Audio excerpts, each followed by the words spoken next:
Practice makes a man perfect. आपने ये कहावत तो सुनी ही होगी। थोड़े थोड़े अभ्यास और थोड़े थोड़े हिंट्स की सहायता से आप भी अंग्रेजी में परफेक्ट हो सकते हैं। इसी कड़ी में आज हम चर्चा करेंगे डेली रूटीन के बारे में। यहाँ मैं आपको कुछ वोकैबुलरी से संबंधित शब्द, कुछ फ्रेजेस, कुछ एक्सप्रेशंस बताऊंगा और जिसकी सहायता से आप खुद वीडियो के अंत तक अपने डेली लाइफ के बारे में, अपने डेली रूटीन के बारे में अंग्रेजी में बात कर पाएंगे। तो शुरुआत करते हैं। डेली रूटीन, डेली एक्टिविटीज के बारे में बात करने के लिए हमको प्रयोग करना है सिंपल प्रेजेंट टेंस। और सिंपल प्रेजेंट टेंस में हम जानते हैं कि हमें सब्जेक्ट के साथ V1 या V5 का प्रयोग करना है, V1 या V5। अब जब हम अपने डेली लाइफ के बारे में बात कर रहे हैं तो हमारा सब्जेक्ट मोस्टली I होगा और I के साथ हमें लगाना है V1, वर्ब का मूल रूप। तो बेसिकली यही वो स्ट्रक्चर है जिस स्ट्रक्चर से आप अपने दैनिक जीवन से संबंधित सारी बातें व्यक्त कर पाएंगे। तो अब हम अपने दैनिक जीवन को कई खंडों में बांट लें। ठीक वैसे ही जैसे एक दिन को हम बांटते हैं सुबह, दोपहर, शाम, रात, वैसे ही हम अपने दैनिक जीवन को भी 4 खंडों में बांट लेते हैं। सबसे पहला वो है मॉर्निंग, सुबह। सुबह के समय को हम लोग कौन कौन से शब्द इंग्लिश में इस्तेमाल करते हैं समय को व्यक्त करने के लिए? तो उसमें आता है डॉन। डॉन का मतलब भोर, जिसे हम सब ब्रह्म मुहूर्त के रूप में भी जानते हैं। फिर आता है अर्ली मॉर्निंग, भोर के बाद और सूर्योदय से पहले का समय। फिर आएगा मॉर्निंग यानी सनराइज, सूर्योदय के बाद। जगह आमतौर पर हम सभी अपने बेड पे होते हैं, in the bed, on the bed, bed पर बैठे होते हैं, और इन बेडरूम, बेडरूम में होते हैं। फिर अब सुबह वाले सेशन में हम क्या क्या करते हैं, वो सभी क्रियाएं हैं, वो सभी वर्ब्स हैं।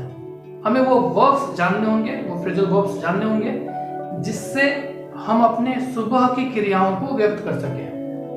तो सबसे पहला है वेकअप, यानी हम जगते हैं, हम जगते हैं। Second is we get up, उठ के बैठ जाते हैं। Most people pray to God. Then get ready, हम तैयार होते हैं। यहाँ तैयार होने का मतलब है कि सुबह के जो दैनिक क्रियाकर्म है, शौच वगैरह से निवृत्त होना, स्वच्छ होना, उसके लिए हम लोग प्रयोग करते हैं गेट रेडी। फिर ब्रश माई टीथ, दांतों को ब्रश करना। गो फॉर ए वॉक, टहलने के लिए जाना। टेक एक्सरसाइज, व्यायाम करना। गेट होम, घर लौटना। Take a cup of tea, एक कप चाय पीना। रीड द न्यूज, अखबार पढ़ना। टेक अ शावर, स्नान करना। गेट ड्रेस्ड, कपड़े पहनना, पोशाक पहनना, जिसको हम पुट ऑन क्लॉथ्स भी कहते हैं। हैव माई ब्रेकफास्ट, फिर नाश्ता करना। गो टू स्कूल और वर्क, और फिर हम स्कूल या वर्क पे जाते हैं, काम पे जाते हैं। तो ये मॉर्निंग सेशन में होने वाले वो सारे एक्टिविटीज हैं, वो सारे काम हैं। अब आप ये वोकैबुलरी आपको याद है तो आप इसकी सहायता से बड़ी आसानी से अपने सुबह के दिनचर्या को अंग्रेजी में व्यक्त कर सकते हैं। एक एग्जांपल में समझते हैं इसको। जैसे अगर मैं कहूं I wake up early in the morning, I pray God, I thank God for the peaceful night. I get ready, I brush my teeth, I go for a walk, I take some exercise, I get home, I take a cup of tea, I read the news, then I take a shower. Again, I get dressed and have my breakfast. Then I go to school. देखा कितनी आसानी से हमने सुबह के समय का जो हमारी दिनचर्या है सुबह के समय की उसको हम लोगों ने यहाँ व्यक्त किया इंग्लिश में।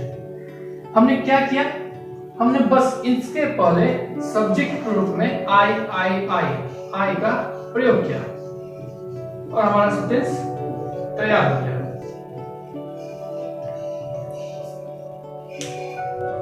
Now the next session is noon. It's a time around 12 p.m. 12 बजे या उसके आसपास का जो समय होता है उसको नून दोपहर कहा जाता है। तो स्पेशली दोपहर के समय हमारे काम कहाँ होते हैं, हम क्या कर रहे होते हैं दैनिक जीवन में, तो जनरली जगह से संबंधित शब्द आते हैं। Lunch room, staff room, common room, hotel, restaurant, ये सब जगह होती है लंच के लिए, लंच आवर के लिए। टाइम, इस समय के समय को बताने के लिए हम प्रयोग करते हैं एट नून या एट के साथ घड़ी का समय, जैसे at 12 PM, at 12:30, at 1 PM। और इस समय से जुड़े हुए जो क्रियाएं हैं, एक्शंस हैं, उनमें कौन कौन सम्मिलित है देखते हैं। Mostly people at the lunch hour they take rest, आराम करते हैं। गेट फ्रेश, स्वच्छ होते हैं, अपने आप को ताजा करते हैं। हैव माय लंच, भोजन करते हैं। टॉक टू फ्रेंड्स, दोस्तों से बातें करते हैं। चेक माय फोन, अपना फोन चेक करते हैं। सर्फ ऑन नेट, इंटरनेट पर सर्फिंग करते हैं। गेट रेडी, फिर वो तैयार हो जाते हैं। एंड रिज्यूम माय वर्क, अपने काम को फिर से शुरू करते हैं। तो सुबह वाले सेशन की क्रियाओं को हम लोग देख लिए। अब ये दोपहर की क्रियाएं हैं। तो अगर हम दोपहर की क्रियाओं को फिर दोपहर की एक्टिविटीज को अंग्रेजी भाषा में बोलना चाहें तो हमें ये सारे शब्द याद होने चाहिए। क्या कहेंगे हम लोग?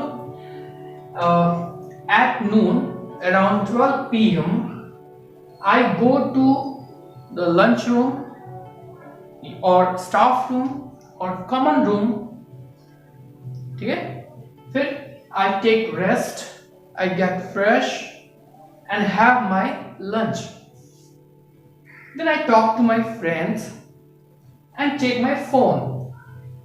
Sometimes I surf on net. By the time at around 1 PM, I get ready and resume my work. देखा, ये अब सुबह से हम दोपहर तक के समय पर पहुंच गए। बहुत ज्यादा नहीं शब्द हैं, बहुत ज्यादा एक्शन नहीं है। जितने भी हैं उन सबको आपको याद करना है, मेमोराइज करना है। You have to make your vocabulary strong, क्योंकि अगर आपके पास शब्द हैं तो आप उन शब्दों का प्रयोग करके अपने वाक्य बना पाएंगे। चलिए जारी रखते हैं इसी क्रम को आगे। अब हम चलते हैं हम लोग आफ्टरनून के बारे में। तो let me clean the board first. Okay, now we are on the third session and that is afternoon. This is a period of time after 12 o'clock till sunset. दोपहर के बाद से सूरज के अस्त होने तक के समय को हम लोग आफ्टरनून कहते हैं।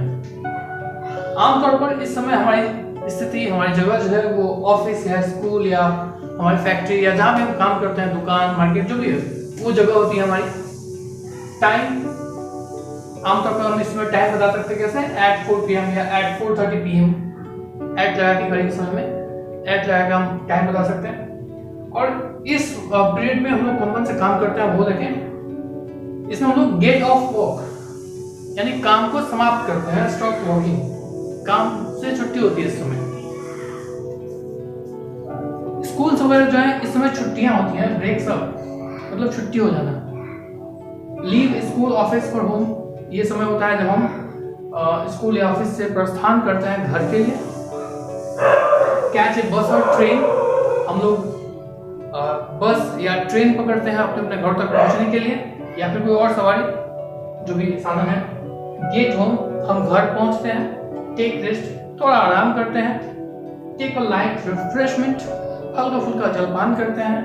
Take a cup of tea, चाय पीने के शौकीन लोग एक कप चाय पीते हैं। स्पेंड टाइम विद फैमिली, परिवार के साथ थोड़ा समय बिताते हैं।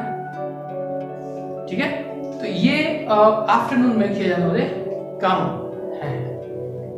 तो अगर हम इन सबको इस्तेमाल करें, उसी टेंस के हिसाब से बैठाएं, तो हम लोग बड़ी आसानी से बता सकते हैं कि at 4 p.m. my school breaks up. I get off work and leave school for home.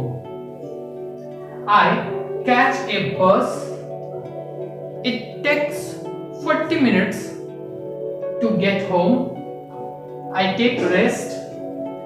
I take a light refreshment and a cup of tea. I spend some time with my family. देखा कितनी आसानी से हम लोग सुबह से लेकर afternoon तक पहुंच गए। अब इसके बाद हम लोग पहुंचेंगे इवनिंग और नाइट वाले सेशन में। Now in the next session, evening, it is a time after sunset till bed time. सूर्यास्त के बाद रात के सोने तक का समय जो है वो इवनिंग कहलाता है। इसके अंतर्गत जो समय हम बताते हैं वो है इन द इवनिंग, एट नाइट। और जैसा कि पहले बताया जा चुका है कि घड़ी के समय को बताने के लिए आप एट लगाएंगे, जैसे at 4:30, at 5, at 6:30, at 7, at 7:30 etcetera. जगह जो है इसमें हम आमतौर पर इन या एट का प्रयोग करके जगह का प्रयोग करते हैं, जैसे in the market, in the park, in the mall etcetera. और एक्शन, शाम के समय जो क्रियाएं होती हैं, शाम के समय चूंकि इस समय हम लीजर होता है, खाली होता है समय, तो इस समय की जो क्रियाएं होती हैं इसमें बहुत वैरायटीज होती हैं। मैंने कुछ एक ही चुना है, देखते हैं। इन द इवनिंग यूजुअली क्या करते हैं हम लोग, गो शॉपिंग, खरीदारी करने के लिए जाते हैं। हैंग आउट फ्रेंड्स, दोस्तों के साथ समय बिताते हैं। बाय वेजिटेबल्स, लोग जाके सब्जी, हरी सब्जियां खरीदते हैं। वॉच टीवी और मूवी, घर पे बैठे बैठे लोग या टीवी देखते हैं या मूवीज देखते हैं। गो आउट फॉर डिनर, वो रात के भोजन के लिए बाहर निकलते हैं, बाहर जाते हैं। विजिट समवन, किसी के घर, किसी इष्ट मित्र, दोस्त, सगे संबंधी के यहाँ घूमने जाते हैं। मेक डिनर, डिनर तैयार करते हैं। ईट डिनर, डिनर करते हैं। तो ये सभी इन द इवनिंग, शाम को किए जाने वाले कुछ एक क्रियाएं हैं, कुछ एक काम है। देखते हैं। अब जैसे मुझे बोलना है तो कैसे कहेंगे, in the evening I go shopping, I buy some necessary things, I also buy vegetables, green vegetables, I hang out with my friends for some time, and I get home and watch TV, sometimes I watch a movie, I go out for dinner at times, and sometimes I visit my friend. Usually we make our dinner, we eat dinner.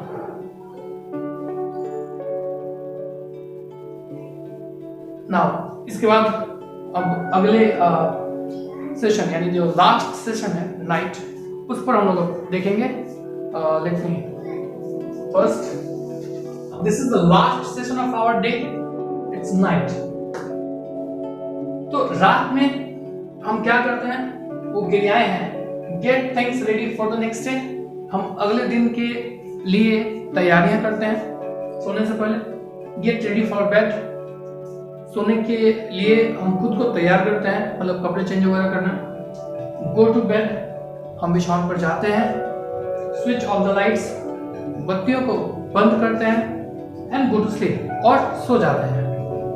तो ऐसे इसको बोला जा सकता है, आई get things ready for the next day. I get ready for bed.